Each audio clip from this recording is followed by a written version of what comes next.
Damien Dollar want more. Damien Diamond solving more. Vision clear, we rack 'em up, make 'em real intangibles. Okay, so tapos na yung Phil Oil.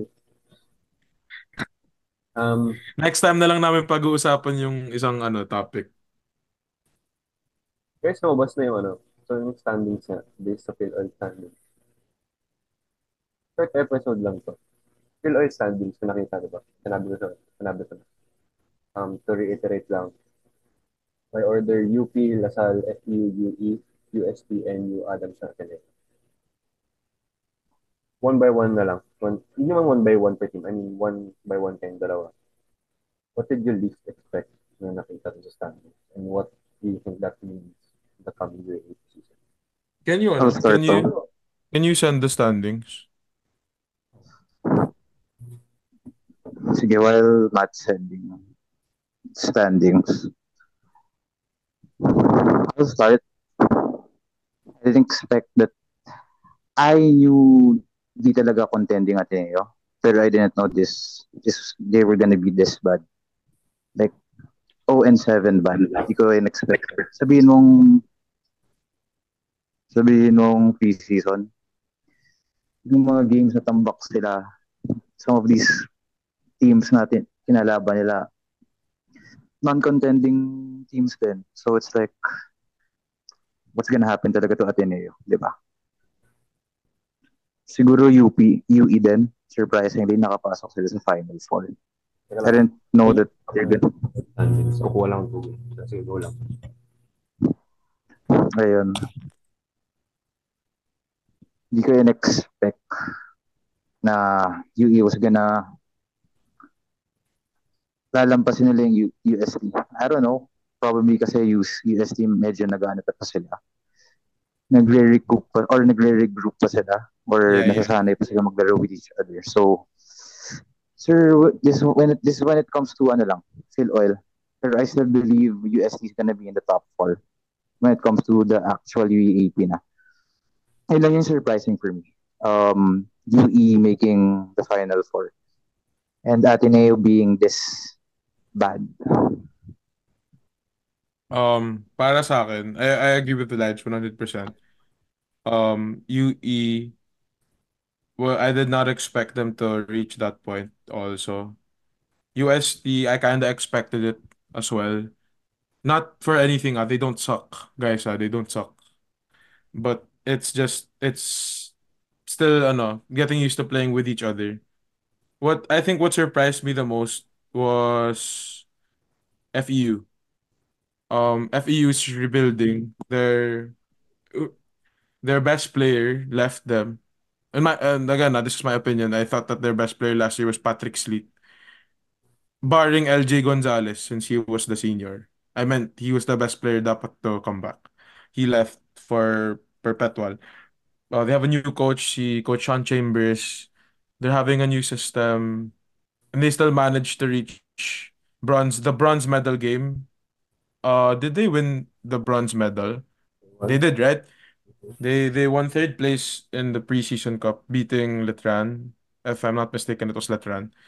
Um, that was the biggest surprise for me, and it's such a breath for me. It was a breath of fresh air lang din, kahit na hindi magaling yung Ateneo. Kasi FEU is ano, sana hindi nyo ma-take to in the wrong way.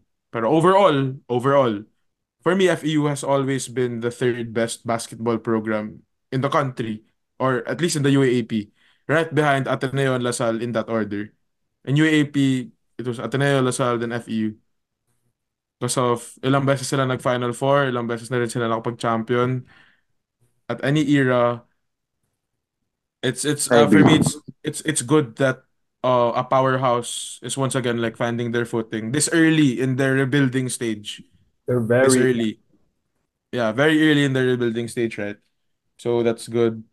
For teams like UST and NU who are contenders off the bat, they'll find their way. Coach Pido and Coach Jeff respectively knows their stuff for them to be ready in the UAP. I'm just right now to see that FU is contending in something this early. Sobrang for me natutuwa talaga ako. I like BJ Pre. The stretch four that they have. The new stretch four. Yeah. Boy, the kid is talented. Si Pasaol. Ano Si John Ray? oozing confidence. Like, ah, ah, ano niya si ano? Si, Alvin Pasol. ano niya? If I'm not mistaken, yun yung Pinyata kapatid niya, di ba? Pero No, but like, hindi siya mataba, di ba? ang ina I talaga nila. mean, Damn! no disrespect. No Damn! disrespect kay Alvin Pasol. Hindi, like, my point, point ko lang, I get where the oozing confidence comes from. Not Eh, gonna lie, God. Alvin Pasol was that guy. Nasa UG siya, pero Di ba, no? Most points scored by a local ever. what can say this Pasaol can do the thing? He's very young, and he's Yeah. first, and he's that confident. He's a points guard. He's a points guard. gano'n siya kalaki? Right? John Ray Pasaol to, di ba? Tama ba? I think so. Most likely. Yung isang Pasol, most likely.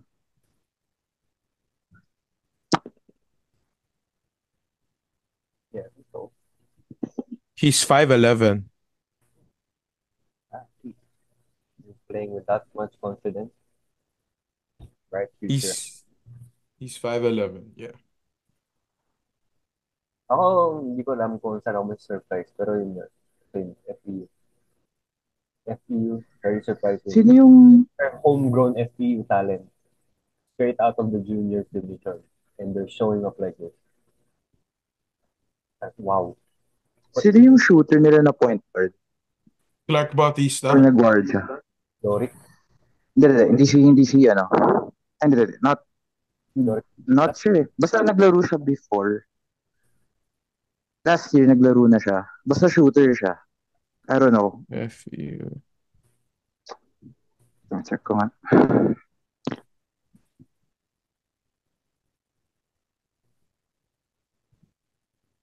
Wait lang. Team. Current roster. Guard. Hindi naman si Jorick Cholo. Bautista. Yeah, si ano? Si ano nga? Jorick Bautista. Clark Jorick Bautista. Yeah, Clark Bautista nga. Oo, siya. Ayan, yun yung medyo Clark I Bautista like nga. his game din. Simple lang siya. Magayon. Parang 3&D vibes yung laro niya. Simple lang. Pero effective. That's Byron's favorite player. Clark Bautista na. That's Byron's favorite player. I mean, yeah, simple lang kasi siya maglaro. Yeah. Parang yan, DeJounte Murray lang. But yeah. FU, you're headed in a great direction. Real talk. Okay, since short episode nga lang to. Let's cut it short and sweet. Predictions niyo for standings. UAP? Did it change from the last time that we talked about it? UP Lasal, NU Uste, FEU, UP Lasal, NU Uste, FEU, Ateneo Adamson UE. Okay. Ako,